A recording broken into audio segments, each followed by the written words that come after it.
This is Power Hour with Gabriella Power. Hello and welcome to Power Hour. I'm Gabriella Power. Thank you for joining me.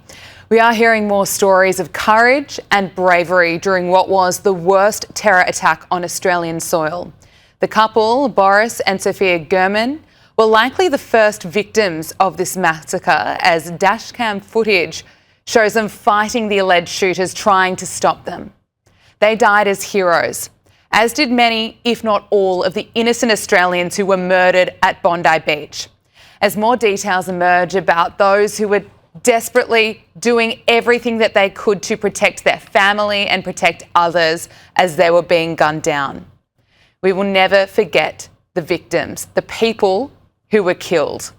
Boris and Sophia Gurman, Edith Brutman, Reuven Morrison, Marika Pogane, Dan Ikaam, Rabbi Eli Schlanger, Yakov Levitin, Peter Ma, Alex Kleitman, Tibor Witzen, and 10-year-old Matilda, and 3 others who are yet to be identified. Matilda's family says that she was given that name, Matilda, because it was the most Australian name that could exist. I'm Matilda's mom, and as Michael said, we came from Ukraine. I brought from Ukraine my oldest son, Hakim, and I was so happy that he's not there right now. He's not fighting for his land, and he's safe here. And I couldn't imagine I will lose my daughter here. It's just a nightmare. And I want to say you one more thing that sits in my head. I don't know if you're ready to hear it or not, but I can't imagine what is a monster was standing on that beach and seeing little girl running for her father to hide with him, and he just pulled his trigger on her. I don't know. It wasn't just a bullet from a spray. It wasn't an accident. It was a bullet just was fired on her. Sorry if I disturbed someone. I didn't want to do that, but it just stays here and here. Right now, we are coming to terms with the dark reality of what we have just suffered. Alleged radicalised Islamist terrorists turning our beautiful Bondi Beach into a killing field, killing our people, our friends, terrorising our community. And sadly, I'm yet to speak to a Jewish Australian who is surprised. Australia's Prime Minister Anthony Albanese continues to miss the mark. Not only has he allowed anti-Semitism to fester in the disgusting way that it has here, it's been revealed that during his crisis meeting in the wake of this attack, it was state leaders, not him, that had to push for action, not words, but action that needs to be taken to stamp out Jew hatred in this country.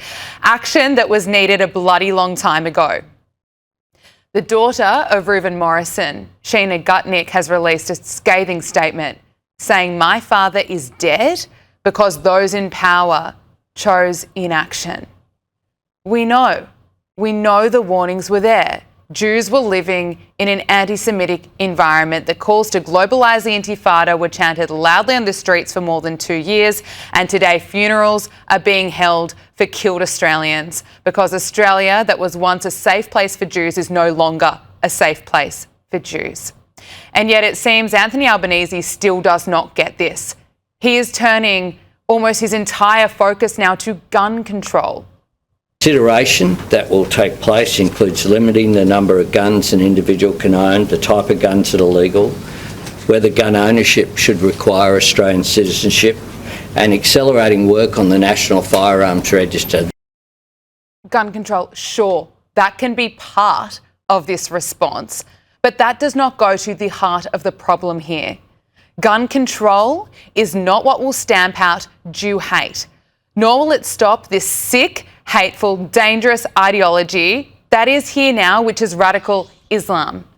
And To be crystal clear, I am talking about radical Islam, something that the majority of Muslims do not support. It is this ideology that inspired these Sikh men. This father and son duo had Islamic State flags draped over their cars. IEDs were found in their cars too, and they had just spent 4 weeks in the Philippines, a hotspot for Islamic terror, when they reportedly had terror training before they returned to our country to murder our friends in our backyard. And we only need to look around the world to see the horror that this extremist ideology has caused. Look at Europe. Last week in Germany, authorities arrested 5 men on suspicion of an Islamist plot to plough a car into people at a Christmas market. Just a few months ago in the UK, Islamist terrorists killed 3 people outside a synagogue in Manchester on the Jewish holiday of Yom Kippur. And in Australia, it is here. Alleged radical Islamist terrorists have killed 15 innocent Australians. And there are genuine fears in the community that we do not know how many others are radicalised. Here is New South Wales Premier Chris Minns being asked that very question. But isn't the issue that we do have pockets of Islamic radicalisation in Western Sydney communities and we don't know the extent of this?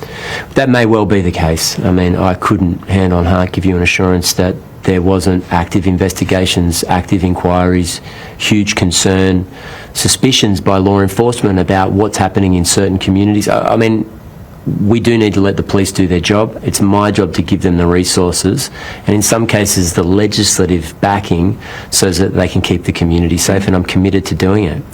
The issue is you want the Jewish community to feel safe to go out in public in this country, in your state, but when you don't know the extent of the problem, when you don't know how many people have been radicalised, how can you give that guarantee to Jewish Australians? Don't you need to get to the bottom of the issue first, examine what's happening in institutions where there are hate preachers, what messages they're sending? I mean, you're right, but I don't think any Premier or any leader could hand on heart say, no, I'm confident that there's no extremism or that there's not radicalisation, and I can't give that commitment. I give anything to give that commitment, but I can't do it. Now, I think it's fair to say that New South Wales Premier Chris Minns has consistently shown solidarity with the Jewish community, but at a federal level, where the heck is the leadership? Anthony Albanese barely wants to mention radical Islam, which is at the heart of this, or the genuine concerns about the people who have come to Australia with no intention of assimilating or adopting Australian values. Anthony Albanese is an idiot if he thinks Australians are going to put up with his weak response. Sure, gun control should absolutely be part of this response, but it cannot end there. Former Prime Minister John Howard, the man who introduced Australia's world-famous 1996 gun laws after the Port Arthur shooting, said it best, that the focus of guns should not be used to avoid the broader issue of hate that is here. But I do not want this debate, post this horrible event, to be used, the focus on guns to be used as a pretext to avoid the broader debate about the spread of hatred of Jewish people and anti-Semitism.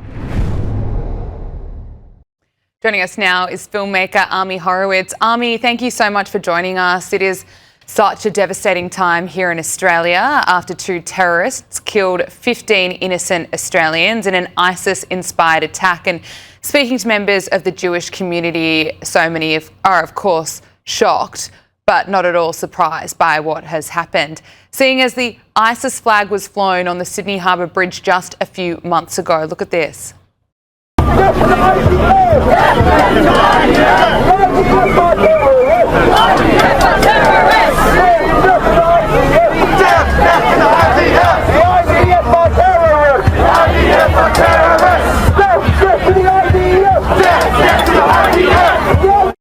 And Army, we heard chants, globalise the Intifada, chanted by many. There have been so many anti-Semitic attacks here in Australia. So, I mean, no wonder people are not surprised. Can I get your thoughts?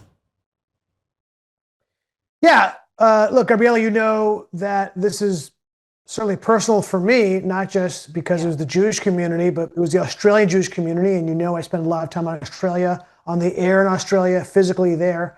I come once or twice a year. I spend time with that community. I know that community.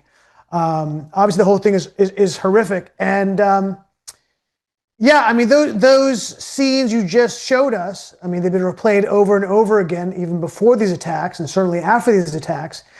And I mean, Australian anti-Semitism is out of control. And I don't like saying that. I don't like hyperbole in general. And when people say like anti-Semitism is out of control here in the US, I usually push back. I go, look, it's up for sure. The data shows that. Is it out of control? Absolutely not. Australia, you can rightly say that it is. Just so we're clear in terms of numbers and data sets. There have been over 1,600 anti-Semitic attacks in 2024, okay? And to give you a sense of scale, that is 10 times per capita on the attacks in Australia to Australian Jews as opposed to US on US-based Jews. 10x. That's an epidemic. That is a significant problem. I know, I go to synagogues there. There's not a synagogue in Australia that doesn't have significant amount of security, okay?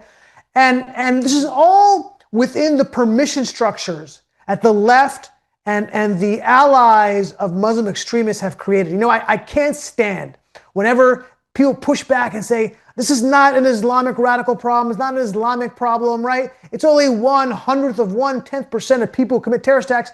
You're such an idiot to use those numbers, okay? It's not about the people who commit the attacks themselves. Obviously, that's a problem. But it's about the allowance of this behavior around the world, okay? That's the issue.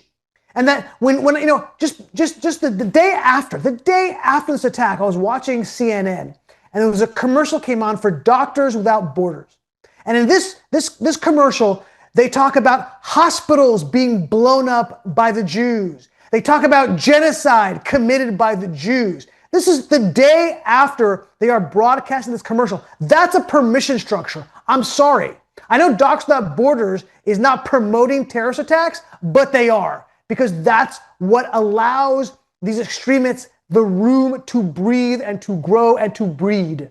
And when you call for genocide, when you say that Israel's committing genocide, what do you think the logical consequence of that is, okay? I mean, I'm against genocide. I would do nearly anything I could within my power to stop genocide from happening. Well, that's what's happening here.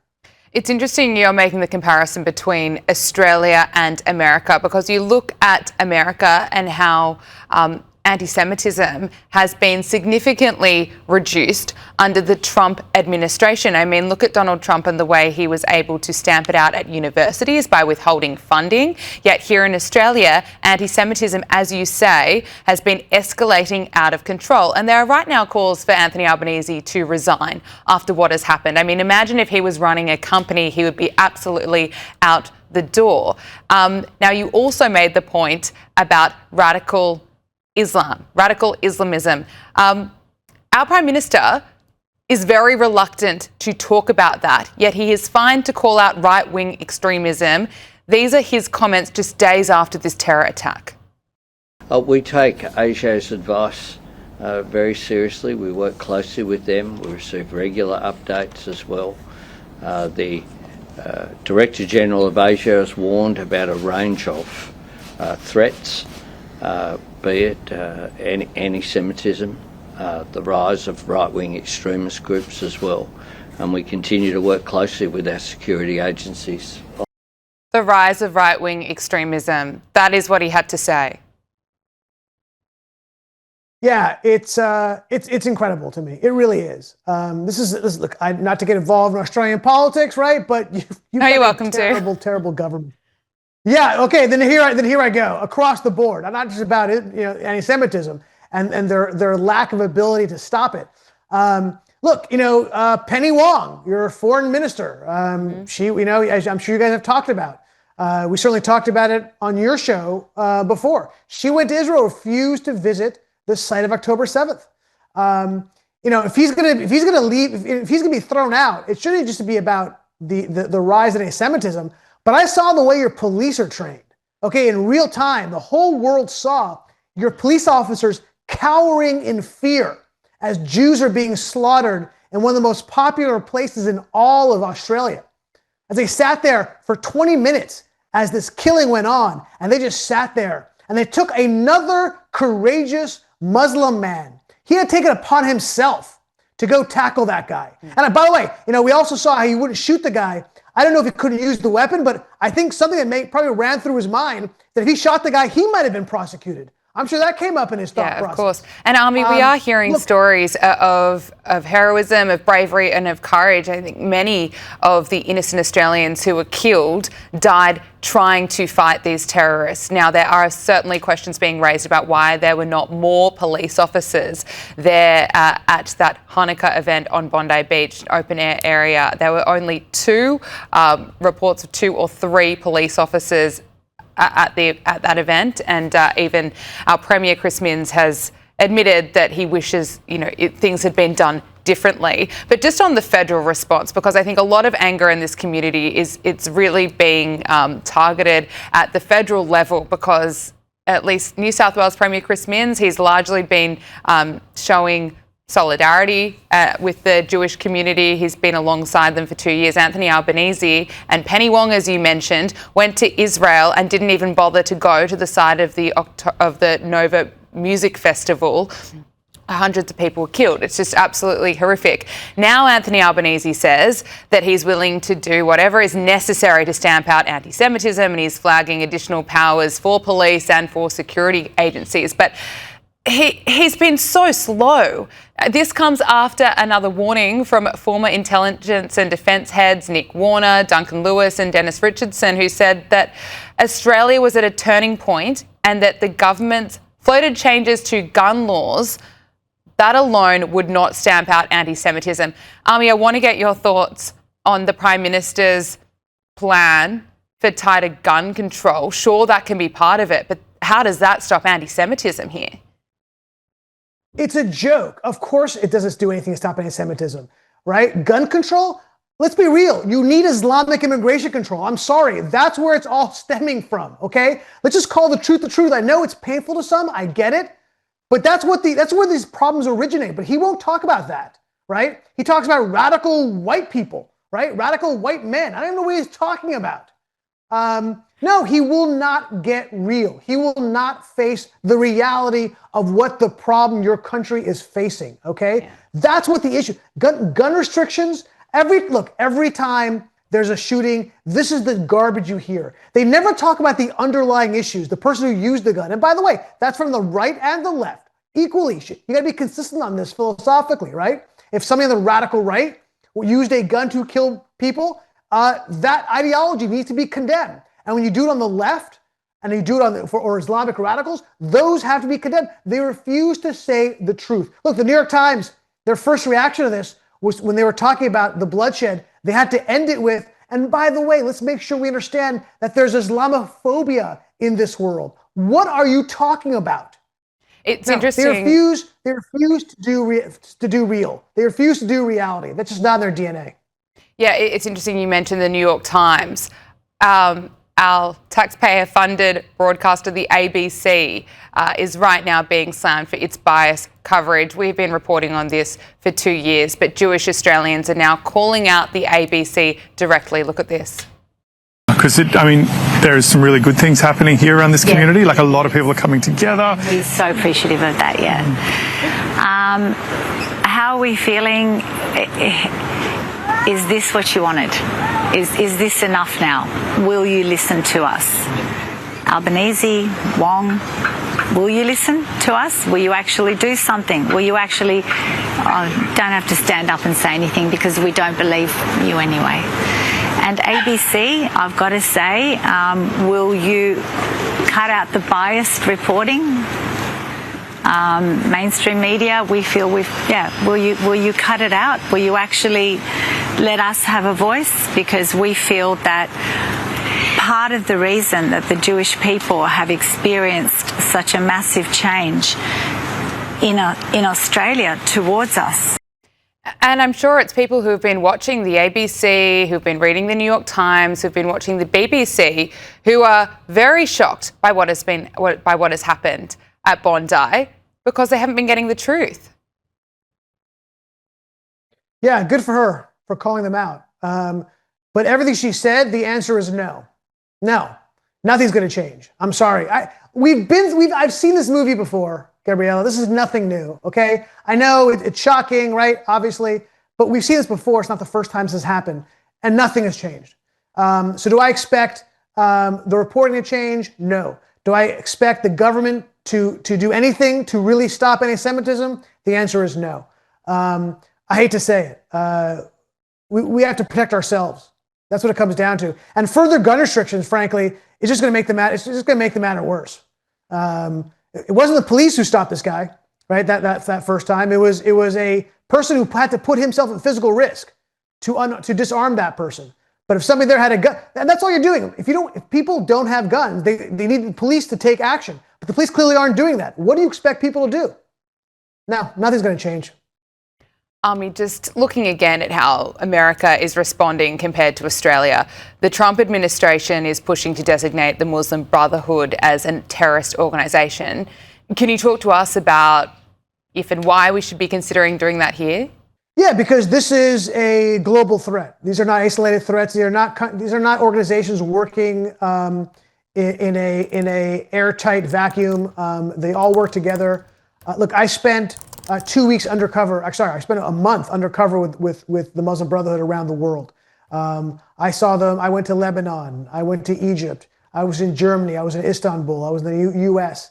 And there's the reason why the president and this administration has moved toward making them a terrorist organization, because they are, and they support terror around the world. And these are just different threads of the same ideology. If it's able to give law enforcement another tool to fight them, I'm all for it. I don't see the downside, right? Just because they're also a religious organization does not make them exempt to terror.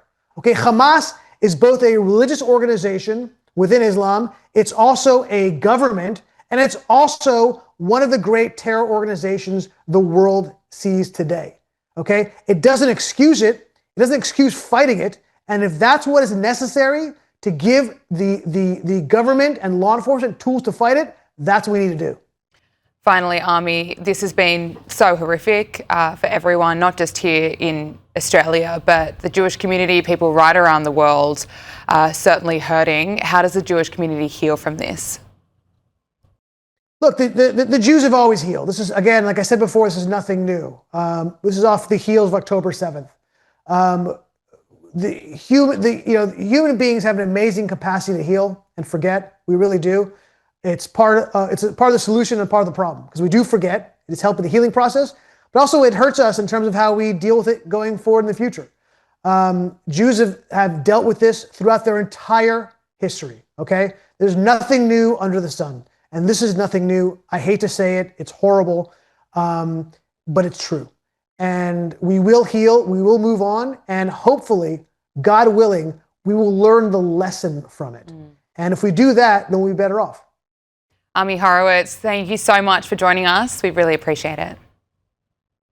Always a pleasure. To the US now, we are joined by CJ Pearson, RNC Youth Advisory Council co-chair. CJ, great to see you. Thank you for your time. Let's talk about this deadly shooting at Brown University. A second victim has been identified after this fatal shooting at Brown. Now, 2 students were shot during this attack on Saturday. They include a 19-year-old vice president of the campus of Republicans Club, Ella Cook, and also an 18-year-old. This is just absolutely horrific. It is heartbreaking. Can you bring us up to speed with what exactly took place? You know, it is absolutely horrific and heartbreaking. As someone who went to college in the great state of Alabama, Ella was a resident of Birmingham, Alabama. And to my heart, goes out to her and her family. It's unspeakable to see the amount of evil and hatred that it would take to commit an act like this. Of course, the investigation is ongoing. There are unfortunately not as many facts I would like there to be about what exactly happened, what the motives were. And also, too, the suspect has yet to be detained. But I'm hopeful that the FBI will do all that they can to bring this case to a swift resolve, because I think her family deserves answers. And it's unfortunate to see what we're seeing right now. Absolutely. Let's talk about the president. US President Donald Trump has declared fentanyl a weapon of mass destruction. The president said that he's ordered the Pentagon and the Justice Department to take additional steps to combat both the production and distribution of the drug. Let's listen to him. Today I'm taking one more step to protect Americans from the scourge of deadly fentanyl flooding into our country. With this historic executive order I will sign today, we're formally classifying fentanyl as a weapon of mass destruction, which is what it is. No bomb does what this is doing. 200 to 300,000 people die every year that we know of. So we're formally classifying fentanyl as a weapon of mass destruction. CJ, what's the reaction been to this in the US? I think President Trump is absolutely right to do exactly what he's doing here. I've lost far too many friends to this evil drug. And I think that President Trump is taking decisive action to save the lives of not only Americans, but America's youth in particular. There's been a lot of criticism levied his way by those on the left for his actions to, take this issue on by bombing Venezuelan boats that belong to narco terrorists. But I got to tell you, the victims of these terrible, egregious crimes are definitely welcoming this action. And so President Trump absolutely has my support in this. And I think he has the support of many folks right here at home as well. Yeah, absolutely. Now, Kamala Harris, this week, the former vice president made it clear to potential 2028 rivals that she is working to keep another White House campaign viable. Now, according to Polymarket, Kamala Harris has just a 5% chance of becoming the Democratic nominee in 2028. And despite losing to Donald Trump last year, Kamala Harris appears to think pretty highly of herself, claiming that many are saying that she's the most qualified candidate to ever run for president. CJ, what do you make of this? Well, Kamala Harris thinking very highly of herself is nothing new, but my request as a Republican is please do. Please run, Kamala. I beg you to. That would be in very early Christmas for the Republican Party. And I think J.D. Vance, Marco Rubio, whoever it may be, would welcome that matchup and that rematch. And so, Kamala, let's do it. Let's have a good time. And I guarantee you it'll be just yet another campaign that she ends up regretting. Well, Kamala Harris, Gavin Newsom, these are the names getting thrown around. AOC, we will wait and see what happens in 2028. But actor James Wood has warned that California Governor Gavin Newsom, his rising national profile is masking what he called an atrocious record in California. Let's listen to this. This slick grifter, Gavin Newsom, whose record is atrocious, but people don't pay a lot of attention to the fact he's filling in the slot, basically. But as fruit farmers always say, early ripe or early rotten. And this guy will make a lot of noise right now, and his polls will go up. And we've, seen the polls. Donald Trump had a, 8% chance of winning in 2016 and wiped the floor with Hillary Clinton, who was a shoo-in. We know what it's going to be like. Look. Yeah, I agree. I mean, Gavin Newsom, he's focused on getting his profile bigger and bigger, and it's crazy to see, but it seems like his popularity is rising. But look at his track record in California. It is a disaster. Not just look at it, live it. I used to live in Los Angeles, California, and I can tell you about all the homeless encampments that I would see oftentimes during my commute. I could look at the crime that was ever present all throughout the city of Los Angeles and all throughout the state, to be quite frank. And I think James Wood was absolutely right. Early ripe, early rotten. I'm old enough to remember when it was inevitable that Hillary Clinton would be the president of the United States. I remember when it was inevitable that Kamala Harris would be the president of the United States. Ask any of those people what it's like to live in the White House. They cannot tell you, other than Hillary Clinton, who, had to share her residence, of course, with Monica Lewinsky. But beyond that, it's quite interesting to see what will actually come of those campaigns. I think that President Trump and, of course, his successor, J.D. Vance or Marco Rubio, will handle whoever the Democrats put up against him, and they'll do it well. CJ, I just want to speak to you about the Somali fraud scandal. Unbelievable. Treasury Secretary Scott Bessent has said that a lot of the money from individuals who committed fraud has gone overseas. And the Trump administration is tracking that both to the Middle East and Somalia. Can you bring us up to speed on what the latest is with this Somali fraud scandal? You know, it's an absolute travesty, and it's exactly why DOGE cannot just be a federal, action. It needs to be happening all across the country. You have all of these liberal states like Minnesota, California, who are pumping millions upon millions of dollars in these government programs. They're being used and abused by people all throughout the bureaucracy or the state localized deep state that they have. And so I think these actions are just probably just the beginning of what we're going to uncover. People deserve to go to jail when it comes to this. In some cases, probably deported will probably be the end result of a lot of this. But it's unfortunate to see that so many people allow this to happen under their nose for so long and frankly just didn't care at all. Finally, some engagement news. Donald Trump Jr. and Bettina Anderson have gotten engaged after 1 year of dating. Of course, the son of US President Donald Trump. He made the announcement at the White House. Let's just take a listen. Not often that I'm at a loss for words because we usually do the ranting and raving really well, but this is a little different. But I just want to wish all of you guys an incredible holiday season, a Merry Christmas, a very Happy New Year, and to thank Bettina for that one word, yes. It's always, when you go down there and it's like you're going to go and you're trying to ask and you're not sure what the answer is going to be, it's always a little bit rough, but she said yes, so that's a big win for the end of the year.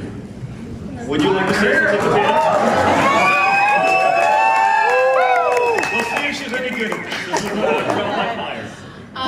Wow, what a privilege it is to be here in the White House, Mr. President. Thank you so much for hosting this incredible party. And to our First Lady, these decorations, am I right? Are they unbelievable? This has really been the most unforgettable weekend of my life, and I get to marry the love of my life, and I feel just like the luckiest girl in the world. So thank you, and thank you, Mr. President. Thank you, thank you. CJ, exciting news for the family.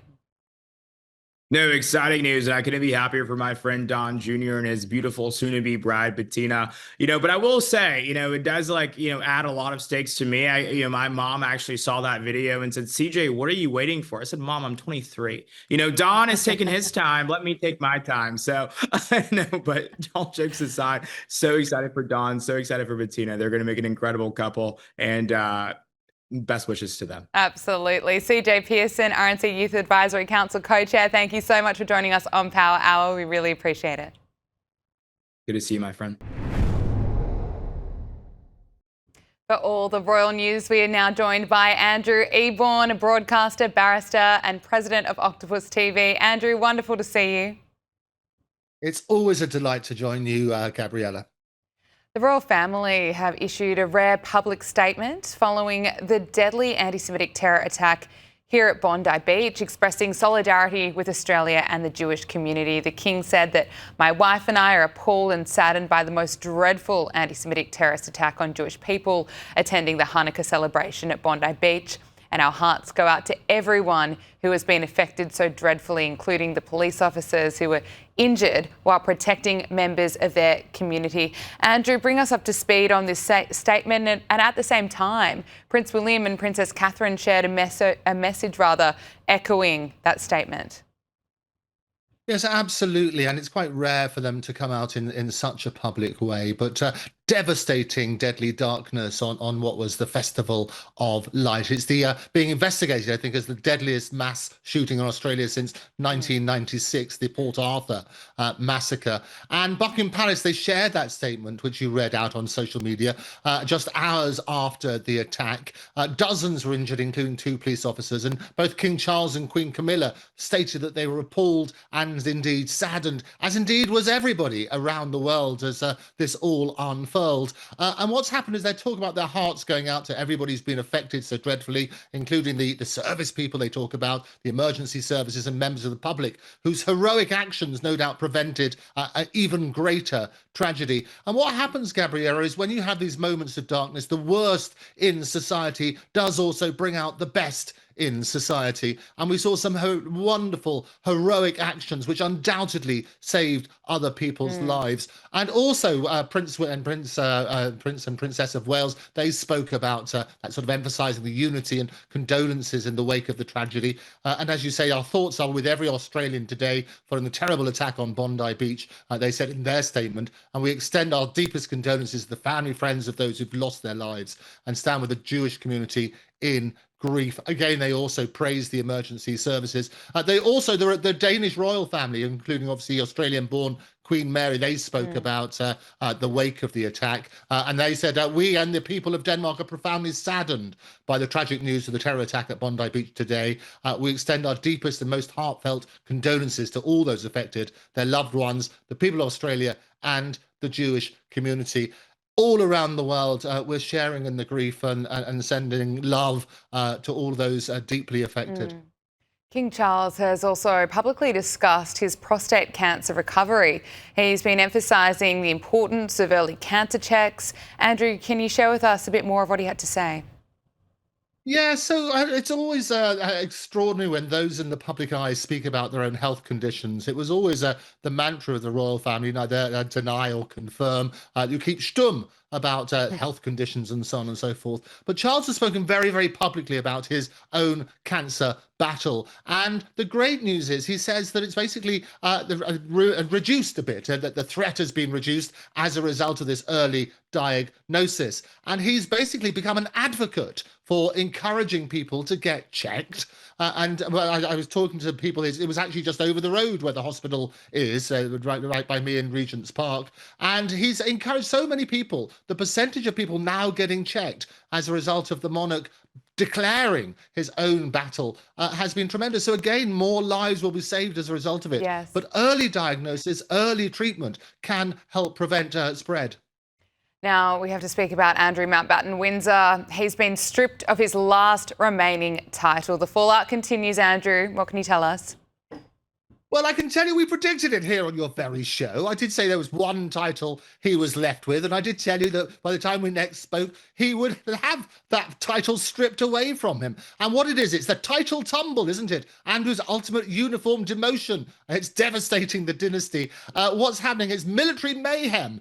He's been stripped of the last remaining military title, and it's the Ministry of Defence who confirmed that the former prince, he no longer holds the honorary title of Vice Admiral and has been reduced to the rank of Commander, retired Royal Navy. The spokesman for the Ministry of Defence, they said, following formal consideration, the Defence Council have agreed their immediate reversion from the rank of Vice Admiral to the rank of Commander, retired Royal Navy, and it be basically held on retirement from regular Royal Naval services. The decision aligns with the processes already to remove other styles and so on and so forth. This obviously follows in 2022 the removal of his military titles and patronages by Queen Elizabeth after the settlement with Virginia Giuffre. And what's going to happen is exactly that sort of side.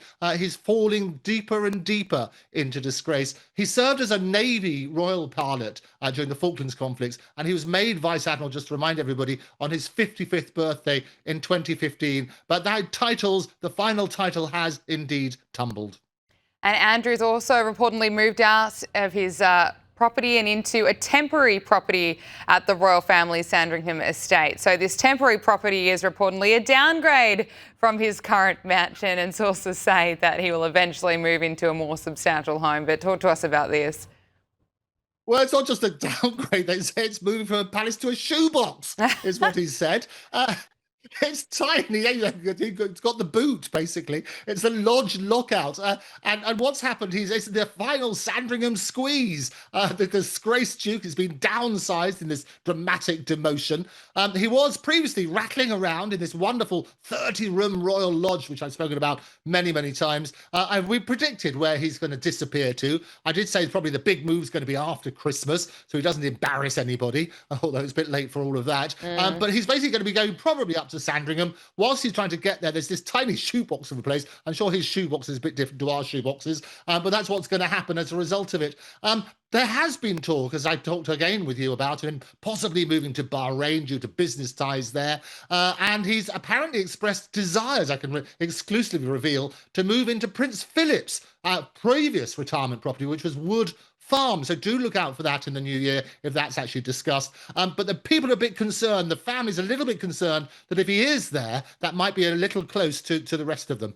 Okay, and what about Prince William and Princess Catherine's move to Forest Lodge? Because there are reports that locals are expressing backlash over this ring of steel around their new home, expressing that they feel unwelcome on their own turf. Talk to us about this.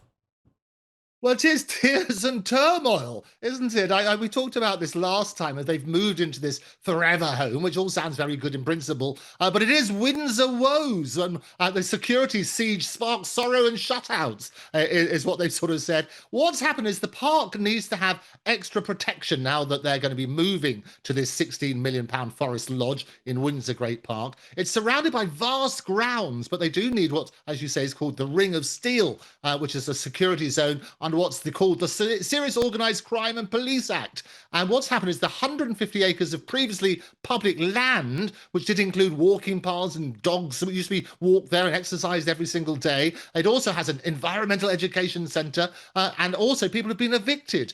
So all of those are now closing down and being shut off. And locals are basically talking about grief as a result of this sort of loss of access. And it's the Home Office over here. They've imposed this 2.3 mile personal exclusion area, and it's understood that anybody who's caught trespassing will be arrested. Now, that's not going to be very good for community spirits, but it's all about that sort of protection. William is fiercely protective of his privacy. He's always spoken about that in the light of what happened with Princess Diana. And he used to say that if you let that creep in, the loss of privacy, the damage can do to your family life is something that I vowed I would never happen to my family. So that's what's happening. That is that turmoil. There'll be more of that in the new year as well.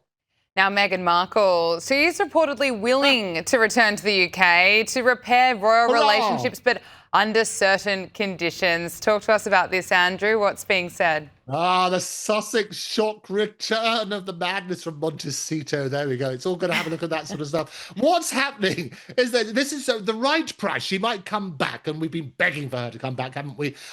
What it basically means is mending ties with King Charles and resolving Prince Harry's security issues. And there was a bit of light shot on that, which I spoke to you about last week. Princess Catherine, who everybody loves and adores over here, would reportedly approach any such potential return with caution, surprise, surprise, but she would support it in lines with what King Charles would like. And basically this is what Harry said, and it was lovely to get that moment, even if it was like a 50-minute meeting with Charles. Harry's made it very clear he wants to get closer to his father, especially with his cancer diagnosis and so on and so forth. And this is a good stage. But what they're saying is if it comes with a Netflix package, if you've got your film crew in tow, they might even suffer that as well, as long as it works on that sort of basis. But it is about that security. It is about making sure that she gets that sort of respect for all people in that conversation. And yet, royal experts say that the royal family will be staying right away from Meghan if she continues using her royal title for her business. And this is something that I think shocks so many of us, that she cut ties with the royal family, yet she keeps using this royal title as she sells jams. The spam jam, absolutely, scam jam, not even proper jam. It's the title taint, isn't it? Meghan's commercial clash. It keeps the can cold, is what they say. Keep that clan cold. And she's basically, this is what's happened. They're likely to keep the distance as long as she keeps using the Duchess of Sussex title for commercial ventures, like a Netflix glorious show, which I've watched every episode for you with love, Meghan. She quit royal life in 2020, and they set out trying to make their own money, but they're often using their titles in order to do it, because without that, not a lot of people would be interested. Other members of the royal family, they don't really like that. And even though she left royal duties in 2020, the very fact they're still keeping their titles and using them, they're entitled to keep them, but it's the use of them which happens, because the late Queen Elizabeth II, gave the titles to them on their 2018 wedding day. And whilst their titles could be removed in the same way as the former Prince Andrew, it's extremely unlikely that will happen. They probably will be in 2026. I do predict there will be more visits over here, and they're certainly trying to build those bridges. But part of those building of the bridges will make sure they're not commercialising the royal family and the various titles bestowed upon them. We love those predictions. Your predictions right here on Power Hour. Finally, Christmas time, the most wonderful time of the year. Talk to us about the traditions and where all the royal families spend Christmas. Of course, Europe's various royal families have begun rolling out these traditions. We're not too far away now, but despite many staying at their main royal residence, some royal families are going elsewhere. Where are they going? Well, I can tell you, it's a wonderful Royal Ritz's retreats revealed in revelry. Christmas Castle Confidential. This will be the special things. And when the royal families jingle, they jingle all the way. I can tell you that. So we talk about the British family. I've spoken about this. Everybody knows that they do. They've just had the annual Carol concert, which was organised beautifully by Princess Catherine. They're going to be celebrating Christmas in the private residence at Sandringham. And every year they get there. I talked about some of the traditions. They arrive in order of seniority. That's so that the king isn't kept waiting. They get weighed before and after dinner just to make sure they've enjoyed that sort of stuff. They open gifts on Christmas Eve. And I told you they have these most extraordinary gifts, including things like this. Here we go. They get the tachia. I know you wanted a set of these. Act surprised on Christmas Day when you get them, okay? Thank you. I'm looking forward to it. But that's the reality. So they have those extraordinary gifts and so on and so forth. The other thing they always do, traditions, they talk about charades. So they do that all the time as well. And the interesting thing is that breakfast the following day is segregated by gender. So the men arrive at the dining room at 8:30 in the morning for the full English breakfast, but the women have to stay in their rooms. They get a continental breakfast around 9 a.m. Interesting tradition. But finally, the Christmas decorations stay up until February, and the reason for that is King George VI's death at Sandringham in 1952 when he was just 25 years old. So it's February the 6th that happens. But around the world, we got Spain. That's going to be at the Zayuzela Palace in Madrid, and the celebrations will carry on until January the 5th. I was looking at what's happening in Monaco. That's going to happen at the end of November. Prince Albert and Princess Charlene, they kicked off the festive season with a ceremony to illuminate the Place du Camp casino. And like every year, they will invite the rest of the family to celebrate in the heart of the princely palace. In Holland, possibly it's going to be at La Villa La Angostura in Argentina, where they might do that. And the Dutch royal family will be having a look at that sort of side. The Swedish royal family, my sources tell me, for Christmas Eve, King Carl, the 16th Gustav and Queen Sylvia will gather their family for dinner at their official residence, located in west of Stockholm. And the Danish royal family, there'll be basically King Frederick the 10th's summer residence outside the capital, where the family gathers every year for Christmas. You've got the Belgian royal family. Since December the 8th, a gigantic Christmas tree has been enthroned in the heart of the royal palace in Brussels, and they do look magnificent, those trees. And Sweden, you've got the Christmas Eve dinner, will be near Stockholm, as we say, and the Belgium side at the Royal Palace in Brussels, with the tree, as I say, up since December the 8th. All around the world, there will be royal revelries, and we will make sure that in 2026, we're going to bring them all exclusively to you, Gabriella. And we cannot wait for that. Andrew Eborn, thank you so much. We really appreciate it.